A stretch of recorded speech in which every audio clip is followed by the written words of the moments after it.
In the early 1980s, Yugoslavia navigated a period of profound change. Josip Broz Tito, the leader who had guided the nation since World War II, had died in May 1980, leaving a palpable absence. His policy of non-alignment had allowed Yugoslavia a unique position, fostering connections with both Eastern and Western blocs while maintaining independence. During this period, however, the economic landscape began to shift. Inflation gathered pace, placing strain on household budgets across the six constituent republics. Although Yugoslav citizens generally experienced a higher standard of living compared to many in other socialist nations, economic troubles started to surface more frequently. Difficulties obtaining certain consumer goods became more common. National debt increased, and finding employment grew harder, especially for younger generations entering the workforce.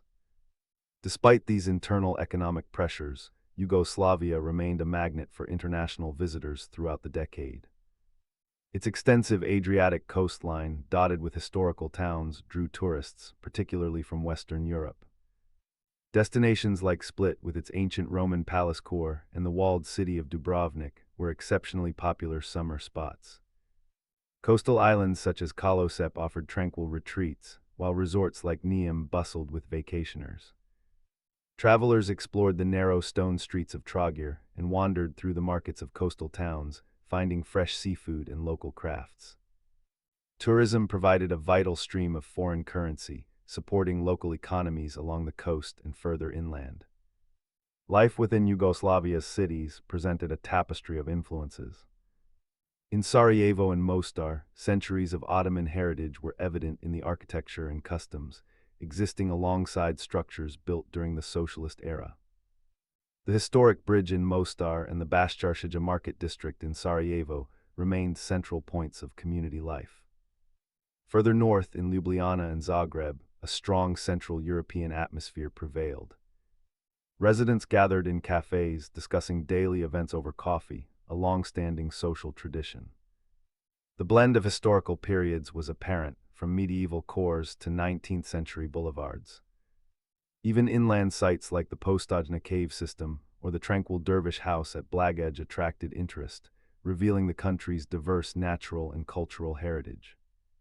Beneath the surface of everyday activity, however, social and political currents were shifting. The worsening economic situation contributed to growing discontent among the country's diverse ethnic populations.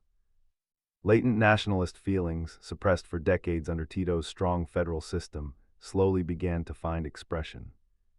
While open conflict was still years away, the early 1980s witnessed the initial fraying of the unity Tito had enforced. Young people navigated these complex times, influenced by global trends in music and fashion filtering in from the West, alongside enduring local traditions. Their experiences reflected a generation coming of age amidst growing economic uncertainty and the first signs of political fragmentation within the Yugoslav Federation. The black market, or crna burza, became an increasingly common feature of life for many Yugoslavs seeking goods unavailable through official channels, from imported jeans to foreign currency. This informal economy operated alongside the state-controlled system. In cities like Zagreb and Ljubljana, intellectual circles continued to engage in discussions, sometimes subtly testing the boundaries of permitted expression in the post-Tito environment. Cultural life, including theater and music, remained vibrant, often reflecting complex societal undercurrents. Coastal life during summer contrasted sharply with the inland experience. In places such as Trogir and Split, the rhythm slowed, adapting to the heat and the influx of visitors. Locals often supplemented incomes by renting rooms or selling crafts. Travel between the republics remained relatively easy, fostering a sense of shared Yugoslav identity, even as regional distinctions were strong. People journeyed for work, family visits, or holidays, traversing the diverse landscapes from the Julian Alps near Postojna to the southern coast near Dubrovnik. Sarajevo, preparing to host the 1984 Winter Olympics, experienced a period of urban development and international attention. Yet even amidst the anticipation, the underlying economic strains and complex ethnic makeup of Bosnia and Herzegovina were present realities. The experience in Mostar, centered around its starry Most Bridge, continued to be a hub of local life and a draw for travelers. Daily routines involved navigating the cobblestone streets and gathering in traditional cafes. On quieter Adriatic islands like Kolosep, life proceeded at a more sedate pace, focused on fishing, agriculture, and small-scale tourism, somewhat insulated from the larger political shifts occurring on the mainland. Public discourse often emphasized brotherhood and unity, the official state motto designed to bind the diverse federation together. However, beneath the surface, local allegiances and historical grievances persisted, becoming more potent as central authority weakened after May 4, 1980.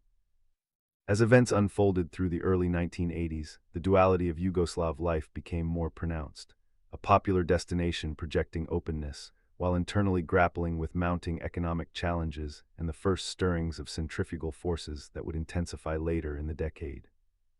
Throughout the era, the state-controlled media continued to promote Yugoslav unity, often highlighting collective achievements and downplaying economic difficulties or ethnic friction.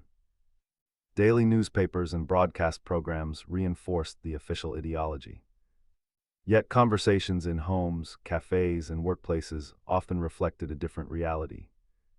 People discussed rising prices, the difficulty of obtaining foreign currency legally, and the prospects for their children in an increasingly uncertain economy. Work routines continued, whether in state-owned enterprises, agricultural cooperatives, or the burgeoning private sector, particularly in crafts and services catering to tourists along the coast near places like Neum and Dubrovnik. The concept of social property still dominated the economic structure.